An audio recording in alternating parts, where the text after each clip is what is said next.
Well, good morning, everybody, and welcome to the news. That's right. Today, you're going to get your daily dose, weekly dose for some, of the 12-volt industry news. I'm excited, but before we can do that, weather.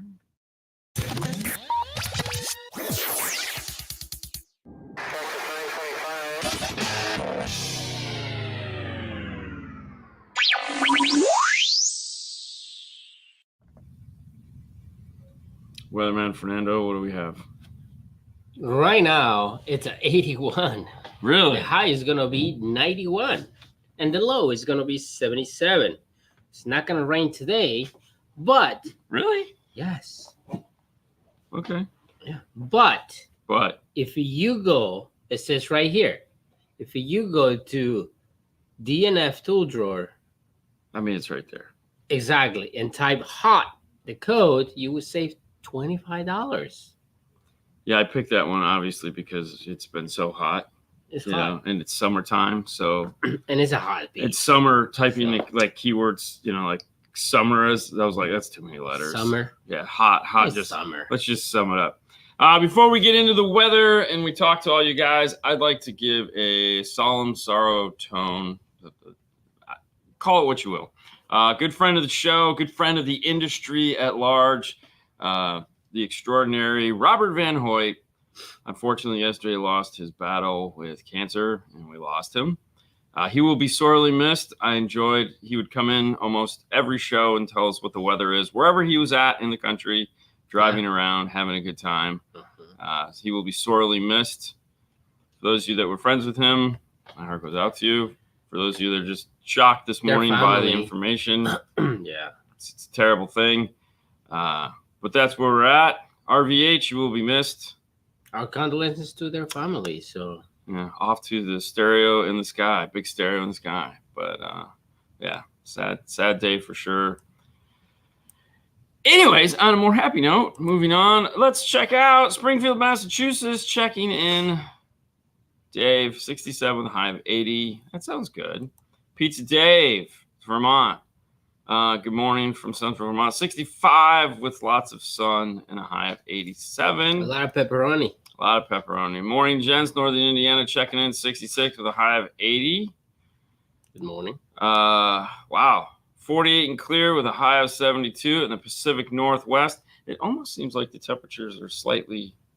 I doubt it, though, because August is coming. So, yeah. Tennessee, 72 with a high of 84. That sounds beautiful. Yeah. Morning, South Carolina, currently 78, high of 89.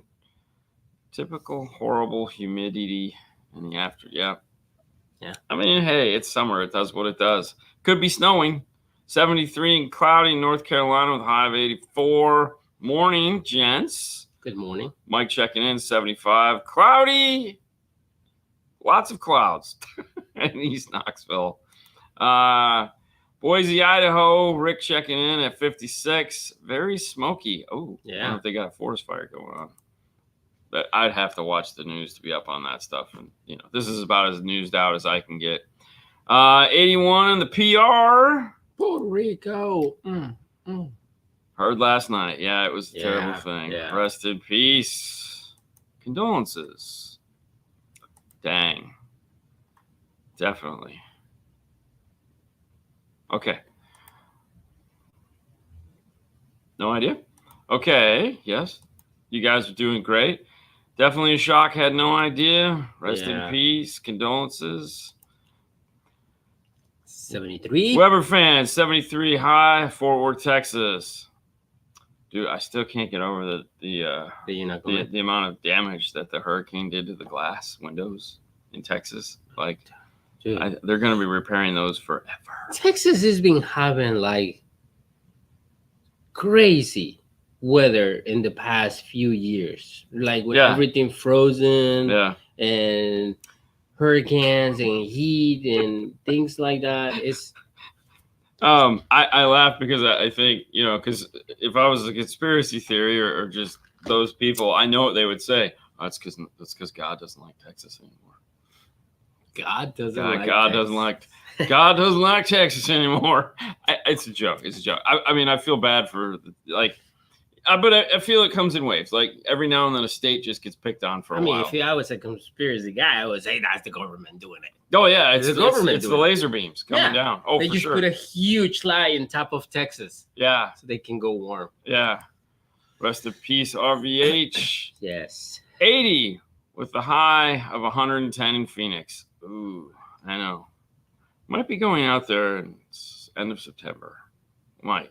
Don't know yet. Morning, guys. Brad. Good morning. Good morning. Checking in. Bro, I tell you, the donut, when we went there, they had the donuts. Yep. Mr. T's donuts. Yep. And Brian was like, they're really good. And so before we They're left, not lying. I know. I saw grabbed you that, just because I couldn't help it. I grabbed one donut because and put it in your backpack. Yes. I was took like, it for later. he's gonna eat it, and no, you just put it in the backpack. Yeah, because I had already eaten lunch and I was tapped out. But I was Yeah. like, you can't miss when someone says these donuts are awesome, but you're in no mood for a donut. You got to take one with you. That makes sense. Yeah. I just because it was like it's not like it's gonna go bad. I mean, it might have melted just because we were on the face of the earth or the sun. Face of the earth. We didn't know where. Yeah, it was around the sun. We are in the other state that God doesn't like that. Yeah, either. you're in the other state God doesn't like for sure. And they were just baking us down, but they were fantastic. You have a bacon donut. No, it was just a maple donut. There's no bacon. Bacon is gross. No, I say bacon. Oh, baked donut. Okay, because it was of the sun. It was a classic donut with maple, and it was so good, so good. Very good. Sean checking in from the hood, 85. Where's my box, Sean? Just kidding. Sean, seriously, bro? No, I know. Tornadoes. Matt was paralyzed from one a few months back. Oh dude, man. That sucks. Okay, guys, let's not get this way down low. Everything is bigger in Texas, they say. Yeah, but the weather? Come on, bigger storms. Yeah. Yes. Cancer. He passed away from his battle with cancer. Everyone always says F cancer. There you go. Another reason to hate it. I'm headed your way at the end of September, South Carolina. We'll see. Yeah. If we're here, you're more than welcome to stop by. That's right. We take visits. We have one coming in today. Puebla, Mexico. Mr. Lara, how you doing? I'm just going to say, Buenos dias. Very good. And that's the extent of my Spanish. Oh, Marty Dean checking in for Milwaukee. I love that. Milwaukee? Yes. I mean, we have plenty. Right? Yeah, exactly. Plenty tools. Yeah. Mm-hmm. Yep. Yeah, for sure. Totally tools. Oh, he's got his new tool. Which one? The one from Recoil. I mean, they have plenty of tools. No, they don't. They have the handheld one that's like a polarity tester tone generator thing. Yeah, with the screen and everything. Yeah, that's pretty cool. Yeah. I gotta see. He's traveling right now because I don't want to buy it the way he wants me to buy it. I just want to call him up and be like, "Here's my stuff. Send me two." But yes, very sad. Box is cut out on my table. Some assembly required. Don't make excuses. Cut the table to make the box? Don't make excuses. And yes, he cut the kitchen table. No, I can't. I can't do that.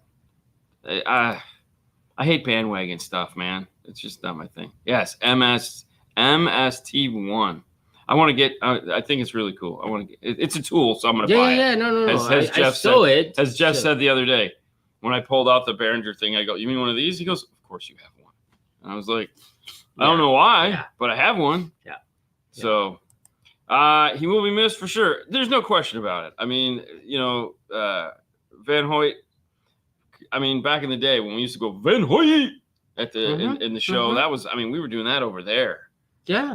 So I mean, that's. I mean, like that was like 8 years ago. Dude, he was one of the first followers that stayed, constantly with us and everything. So Oscar has, yeah, just Oscar. Oh, he's working on his Vipers. Yeah. True. Yeah. Good luck with that. Oscar is hating you right now. I would be. Yeah. That's what I'm saying. Yeah. It's, the last Viper we worked He's not on gonna tell you, was pretty much but the he nail in the is. coffin for that car. We will never work on another Viper again.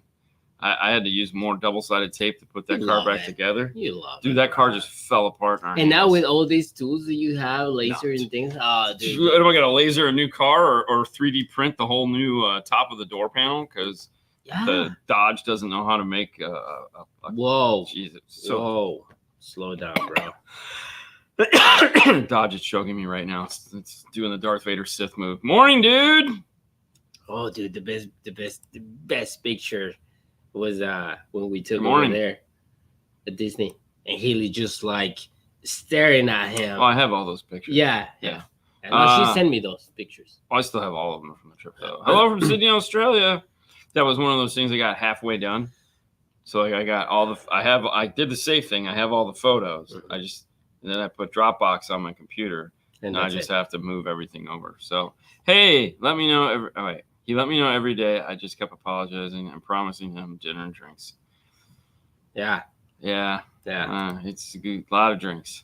You guys doing any Chinese head units? No, we're not. But there might be some in the news. Probably not. But let's hop right into it. We've had enough fun and excitement. You want to say thank you too? I do, Okay. but I also don't. But no, I'm joking. I'd like to say thank you to the guys at CE Outlook. That's right, Amy and the crew. Just basically her. Just Amy. That's where we get our news from. If you guys are interested, there's always links in the description. We don't tell all the stories. We just tell the stories that make us happy and hopefully will make you happy. If you'd like to know more, you can always click on the links or head over to ceoutlook.com for your daily dose of news. Oh, wow. So there's that. All right, turn that off and let me pull up the first story here. We're going to play magical. I don't know which one it is. Florida Audio Expo brings car audio to the FI. Yeah, okay. Florida International Auto Expo. Yeah. So basically what this is this will be one of those things where they're going to have a IASCA event / Florida SQ and SQology event at the Florida International Show. It's going to be like kind of a show plus meet and greet plus I don't know. Yeah. It's going to be at the Sheraton Tampa Brandon Hotel. July 19th through the 21st. No, not July. Just July 19th through the 21st. Oh, February 21st to 20th. What is that? That was when they went to that was Steel Valley Regionals. Yes. Okay. So the actually event is going to be in the 2025 Friday to Sunday, February 21 to 23rd of the 2025 in Tampa. We'll see how it goes. It'll probably be something, even though it's a short distance away, we probably do not go to. I think we just go one day, man. Well, typically we do go Sunday. Yeah, I know, but you know the good stuff's going to be Saturday. Always. Yeah. Yeah, we always miss the good things. Sad. If you're planning to go, it's a $25 ticket. Well, actually, that stuff is free to get into the expo. Yes. $25. $25. And all 3 days, I think it's $35. Yeah. Students and children and spouses are free. So you can go. Spouses? What? What is this? Huh. That's weird. Yeah, spouse. That's just weird that's okay. I'm a spouse. I mean, technically, everyone's I can be a spouse, so I can be free for $35. Either way, it ought to be interesting. More to come on that as we get into 2025. We don't have just to go to FloridaAudioExpo.com if you're interested. There you go. I like how you said Florida. That's so the Florida. The Stitch ride. Florida? The Stitch ride in Orlando. Uh-huh. It was all the cartoon characters, and they'd say Florida. Dude, the best accent that was when Mater ride. Yeah, the Mater ride. Yeah. Oh, when he would speak Spanish. Yeah. That was hilarious.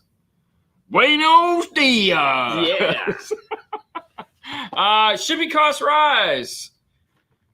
Here's the thing. during COVID, we talked about this a lot because container prices were going from like $500 up to $2,000. Apparently, they never went down. Plus, we have the rebels over there, the Thule rebels or whatever, that have captured and destroyed 60 ships. So everyone is going around there now. So it's taking longer to transport. And it's up to almost $10,000 now to ship something over a container ship, which to me gets to the point to where it's almost, I mein, at that price, you could almost fly it over for the same amount of money from what we're reading there, because it's so expensive.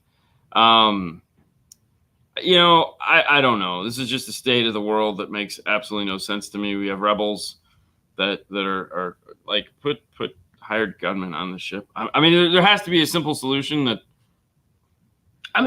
doesn't screw up the flow of. For me, I was thinking that's exactly what they have in this type of ships, because there's millions of dollars in there. I mean, you would think they'd have to have higher protection and whatnot to keep the rebels off. I was watching this week. Did you see the one this week where I guess they're sending out like drone ships with explosives? No, the rebels are sending out drone ships with explosives. So they're just unmanned ships with explosives that they aim towards these things to ram into them and make them stop. And so the whole crew is up on the deck with like long, black guns, and they're just like firing away at this thing. And then one of them actually hits it, and the boat just freaking explodes. Wow. It is the weird, and like they're like, "Woo, good job, boys, good job." I'm like, what the hell's going on? It's pretty crazy. Either way, it's just getting like so many things right now with the economy that are just doing weird stuff here in the U.S. And I'm sure abroad as well. Sales are down. It's an election year, which always adds to the excitement of how much people are willing to buy and spend, because the uncertainty of knowing who the president is going to be somehow directly is going to affect how much money you have in the bank, which I totally understand. And it is. But for the most part, it's one of those things that we don't really need to pay attention all that much to. That's the best way to treat those pirates. Yeah, I know. Yeah. Huh? Yeah. You carry long guns when they go fishing, I'm sure. Eduardo, yeah, So it's basically container ships anywhere in the ocean right now. And one of the main problems is we have all these hipsters making houses out of these containers. So we have a shortage on containers right now. Yeah. Which I don't know. I feel like this is one of those things where they just need someone to sit down and make sense of this that isn't doing it right now. Now, I don't think they're going to pay attention of that. Yeah. You sunk my battleship. Yeah, no doubt. But yeah, so as COVID, now we have price increases that have never, so prices basically have never gone down in shipping, which we knew they wouldn't. And we have all these ships, and so blame it on shipping costs. I mean, I think it's a diversion, but so you think that's going to stay, the prices of head units and equipment is going to go up again? I mean, it has been. They've been creeping up this whole time. So here's the problem. You have people spending less money. You have cost of doing business going up. Yeah. You have cost of product coming in. So now you have expensive stuff that people aren't buying.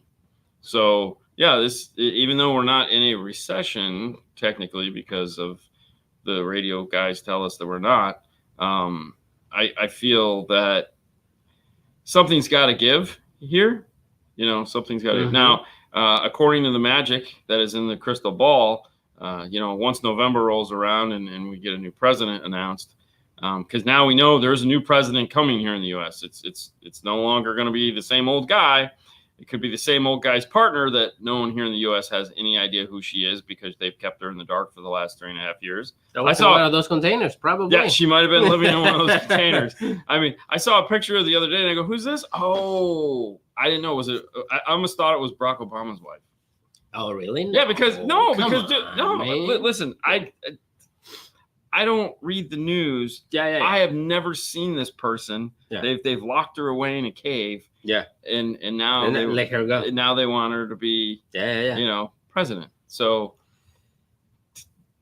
okay, take luck. I mean, we'll see how it goes. It's going to be an interesting okay, so this is a good one. Okay, we got to go. Eventually we get cheaper enough to manufacture this in America? You think? Well, I Like mean, how the prices are going at this point. So there again. Oh shit! I have just click on it. Yeah. There you go. I would hope that we could get to that point, but the thing that everyone has to understand is that what makes these other countries successful at this is the fact that they are build houses and not private manufacturers that are building this stuff. You can't expect a small business, and by the scale of things, like Kicker, who is one of the largest companies in the 12 volt, is a small business. You know, when you compare them to everyone else. So you can't expect somebody like them to front the bill to manufacture all their stuff. Not only that, they're still going to have to buy all the parts to build it. And overseas ship it and ship it over here. So all we're going to get is final assembly. So we'd have to build facilities to build all this stuff that don't exist right now. So we got a long way to go. But somebody has to build houses that will build things here in the U.S. so that one day, you know, they can be making X and the next day they can I be feel it making has Y. to be a universe, not exactly a manufactured build house. It has to be a person. Well, no, it has to be that like third party that is going to make a build house for you, for them. And it's like, hey, man. Well, and the other thing too is that you got to remember that, you know, what they're paying these employees. Like, you can't have 10,000 employees here in the United States making $25 an hour. Like, it's, it's not, so it's not to assemble some stuff and do 150 an hour. Right. But the thing is like, we know, like, we've talked to manufacturers that have done, they're old enough that there's still people there that remember this. And they're like, dude, the failure rate was insane. You know, we as Americans don't have the skill set. And so, you know, we have to learn the skill set again. And we also have to learn the appreciation for doing this. You know, it's, American, I guess. You know, and there again, it's wherever it's made, we still have to have. And there are build houses in Mexico right now. The problem is there again, skill set and being able to build stuff. Their quality control isn't up to what these other guys have been doing this for the last 50 years. More, maybe more than that. And so their quality just outstrips everybody. I'm not saying I would love for it to happen, but we got a long way to go. Stinger buys this 12 volt company, Raysport Lighting.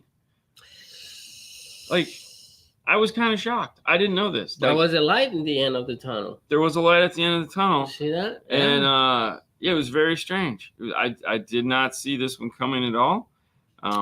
I don't know. I mean, I get why they did it. Does it? Why not? I mean, it makes sense for like their fleet business if they, you know, because they already have manufacturers. So my guess, if I was to play the guess fly on the wall, the conspiracy guy. No, just the guess. So they do a lot of fleet business, and I'm thinking the fleet business was interested in lighting, and so there was another. There again, this is 100% a guess. There was another vendor of theirs that was interested in this product, and for them to source it, it was cheaper just to go out and buy somebody that was already doing it, and already has the pipeline in place. The problem with this is that for some reason, that's the first thing to do is destroy the pipeline. So we'll have to see how this goes. I mean, we know this. We know that they immediately buy something and then they get rid of half the people, and usually one of them is the guy that's responsible for making sure the product gets from A to B. And so then it slows everything down. But I think that's going to be great for the company as they move in. Well, lighting is Jeep huge... and all that stuff. They offering a lot of Jeep lighting. Yeah, but they already have the Jeep lighting stuff. This is stuff that they don't. No, but have. like race lighting has tons. Oh yeah, right. Everything. Well, yeah. Every time we go to any any event, I pass by and it's like a Christmas tree right there. You know, it's like lightings everywhere. So then there also is like their competitor, which is Metra. Metra has a huge lighting. But that's my point. Now it's like, okay. Oh, so you think they're actually going to do battle with Metra? Yes. Oh, yeah. That's good. That's a good guess. It's a good guess. You know, we'll see how it goes. We'll see what happens. The other side of it is I thought, since Raysport Lighting already has a lot of stuff done and a lot of it is consumer friendly, since Stinger is big into direct to consumer, moving some of that. No, I mean, you got to think about it, man. All that stuff is easily installed. It's all pipeline stuff. So yes, and so that's an easy move to put that right into there. So we'll have to see. We'll just see where it goes. But they bought a lighting company, so fun. We talked about this earlier.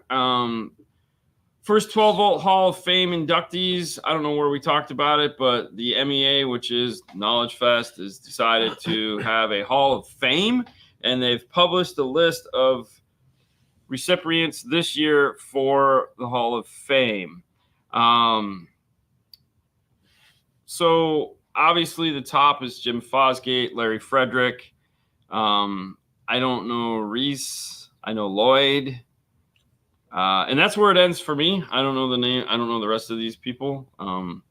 So I haven't had a chance to discuss with friends who these people are because I'm hoping, and there again, yeah. So any of you guys know these people? But either way, so if you are one of the people going to Knowledge Fest in Dallas in September, they will be giving, if you're part of the MEA, they'll be giving an award assembly. And according to the article, you have to be a member of the MEA to attend, which we are not, and we are not going. But here's the list. Let us know what you think. If any of these guys ring any bell. Obviously, the Jim Fosgates, Larry, and Lloyd Ivy are the three that everybody knows. Like, those are definitely. Lloyd Ivy is my tech. That is your acoustic MTX guy. So that's your MTX guy. So who's Rob? I don't know who any of these people are. So it ought to be interesting. We'll see how it goes there. Speaking of Lloyd or Rob or whoever, Kicker has announced a refresh of the Q class subwoofer line. Woohoo! You know, this is one of those lines that definitely, Bill Crutchfield would have been good. That's a good one. There's so many good ones. I don't know what they did. Like Fernando Lopez, right? That would have been like boom, right there. That would have been slick. Exactly. So anyways, Kickers refreshed the subwoofer line. This is one of those lines I'd really like to see them put some more effort into. We had the Q class amplifiers. At one point we had a whole line. We had the subs, we had the amps, we had the speakers. Mm-hmm. The fact that they're refreshing the subwoofers makes me hope that we'll see like a speaker refresh coming, because I feel that's one of those things that it could definitely use. It could definitely use a refresh, because there's just not enough product to it, and it's old. They know it's old. But I think if they put some new salt and pepper on it, came out with some more relevant sizes, that it would do really well. Because I mean, you have CS, you have KS, and that's it. And it's like those. You need something better than that. You need the shininess. So right now they're just talking about subwoofers. I know they're talking about subwoofers, but you think they're gonna come out and bring a new? No, I'm not thinking. I'm hoping. I have no idea. Like legit, no idea. They haven't. No one has said anything to us about it. We haven't asked either. No. Years ago, back before COVID, there was a conversation that we had about it, which, not necessarily about this, but just about what would a high-end speaker line look like, as far as, in a modern world. What would the sizes, what would some of the requirements be? What would make it a more viable line? Features like a la carte. I'm a big fan of manufacturers switching to a la carte. I feel, they're referring this is sound quality subwoofer, / SPL. So you can pick both. I mean, it's just their high-end driver. It has to be something like that. The same, it's a Q line. Yeah. Well, it's I wish the Q class power matched the key class tech. So like a mixture of the two. So you got to understand, when the Q class 204 at the time 180.4 was the idea was conceived, it wasn't the product that we ended up with. Okay, they were not going for a DSP magical box that they ended up with. That was an afterthought. That was an accident, basically. What they were going for was a direct competitor for the Alpine 455U and A, which was the Alpine little brick amplifier. They were trying to come out with something that could compete with that.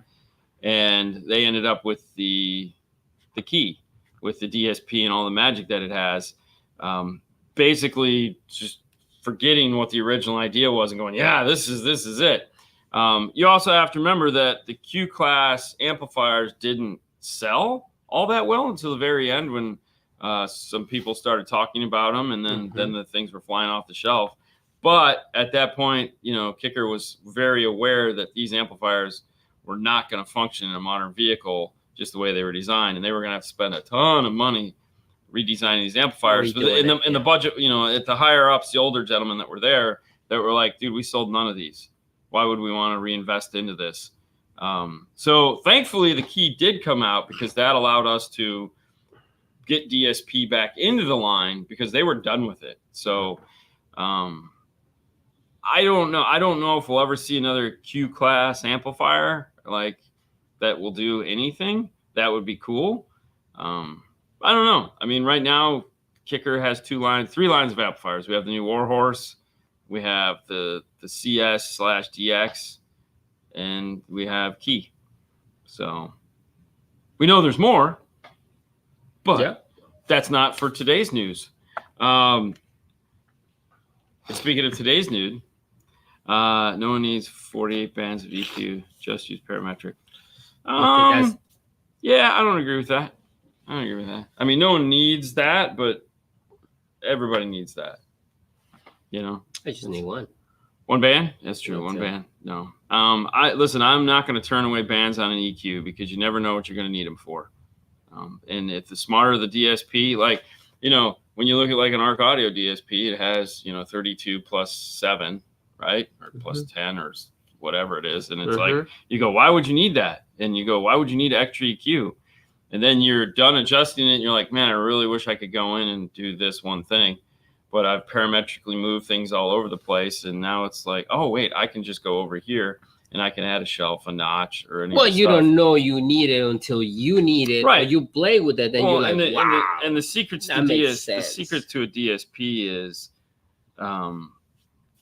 realizing that when you get to the point to where you've exhausted everything, and you're like, it doesn't have this feature, and then you have to move on to a DSP that does.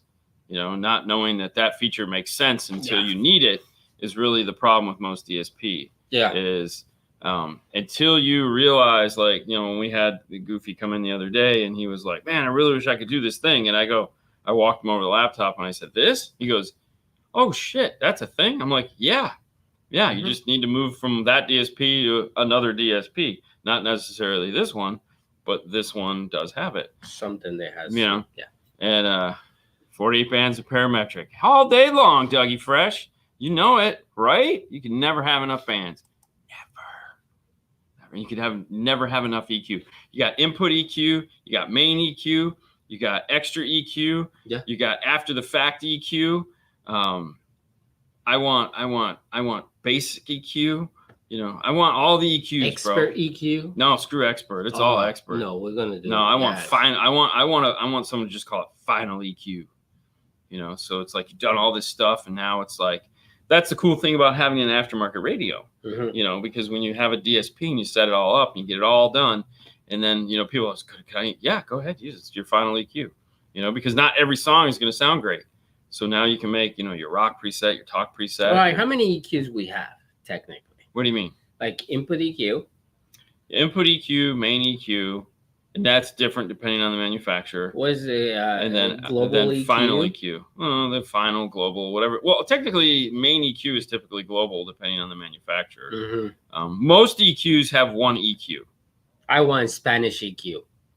What is that? I don't know. It sounds cool. Hey, listen, guys, that's the news. This is Friday. Salt and pepper EQ. Salt and pepper EQ. Yeah, exactly. We're going to end on Dougie's comment right there. Salt and pepper EQ for sure. You guys, listen, hey, it's Friday. Be fun out there. Be safe. Do your thing. Make it through the weekend. If we're going to see you Saturday at 5 o'clock Eastern Standard Time to do your Q&A, car audio questions, we can't wait. That's tomorrow. Woo. It's the end of the week for us. We cannot wait for that show. It gets me so excited. 5 o'clock tomorrow Eastern Standard Time. Of course, you can always find us over on Instagram where we take your questions and talk about what is happening in the cave as we know it, the Bay. Yeah, that's it. You guys have a great day. We'll see you next time. Bye. Bye.